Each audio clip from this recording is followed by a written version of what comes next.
पैसा आला, किती खर्च झाला, त्याचं सगळं ऑडिट करून हे दर 6 महिन्यांनी, किमान दर 6 महिन्यांनी तरी हे जनतेसमोर एक वेबसाईट बनवून ती जनतेसमोर टाकली गेली पाहिजे की इतका पैसा आला होता आणि असा खर्च झालेला आहे, असं त्याचं नियोजन झालेलं आहे, जेणेकरून ट्रान्सपरन्सी राहील आणि लोकांना कळेल की आपण जो कर भरतो त्याचा खर्च कुठे होत आहे, म्हणजे लोकांनाही कळेल.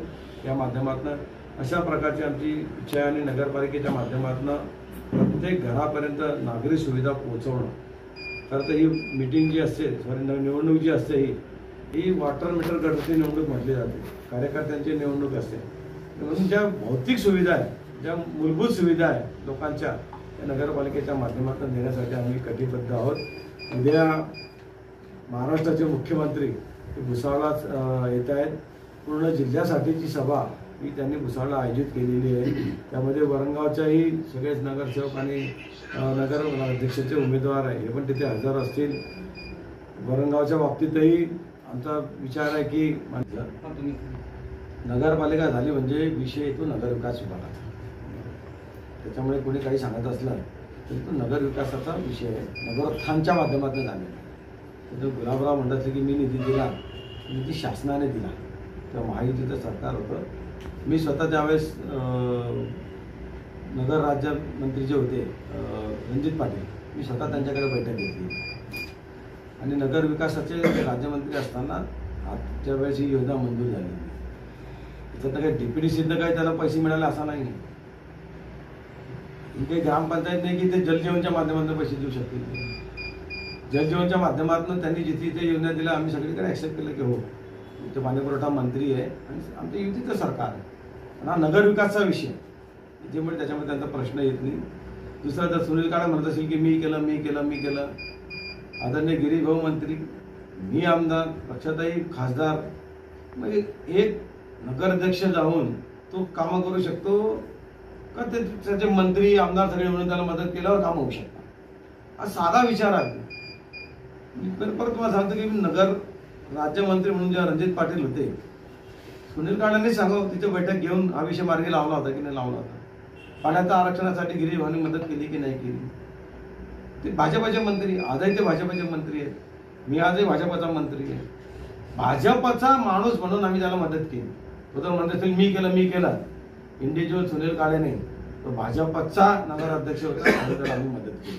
अदरवाईज त्याचं काहीच नव्हतं इथे. एवढं जर त्याला वाटत होतं तर आता नगराध्यक्ष त्याने सोबडावलं होतं. मी भाजपचा मेला तरी भाजपत राहील, मेला तरी करेल. का सोडली भाजप? त्याला फक्त पद पाहिजे होतं, त्याला सगळी पदं भाजपनं दिली. त्यांचा एक असा विषय झाला की सांगतो मी. सुरुवातीला त्याने नाथा म्हणजे गिरीश भाऊंच्या आधी नाथा भाऊ की नाथ्या भाऊ हा त्याचा अजेंडा होता. त्याला नगराध्यक्ष व्हायचं होतं. त्याला एकच माहिती होतं की नाथा भाऊच्या विरोधात काहीतरी बोललं म्हणजे आपल्याला नगराध्यक्ष होता येईल, म्हणून लगेच गिरीश भाऊचा अजेंडा हातात घेतला. हे त्याचं फक्त त्याला स्वतःच्या स्वार्थासाठी त्यांनी केलेलं. आजही भारतीय जनता पार्टीमध्ये आपण म्हणतात की सबका साथ सबका विकास, म्हणून तुम्हाला सांगतो आम्ही दिलेली तिकीटे तुम्ही पहा. सगळ्या जाती धर्माच्या लोकांना आम्ही तिकीट दिले. आम्ही आमच्या भारतीय जनता पार्टीच्या जे काही विचार आहेत झालं असतं तर मागच्या काळामध्ये या ताई जिल्हा दूध संघामध्ये नाथा भाऊंच्या पॅनलच्या विरोधात आमच्या पॅनलमध्ये निवडून आलेल्या आहे. त्यांच्या विरोध पत्करून त्या इथे आमच्याकडे आल्या. तो तर म्हणतो की फॉर्म हाऊसवर गेलो की त्याला याचं तुझाण चालू आहे त्याचं. त्याला भारतीय जनता पार्टीने सिनेटचं सदस्य केलं, ग्रामपंचायत सदस्य त्याची आई होती, ते नगराध्यक्ष होते.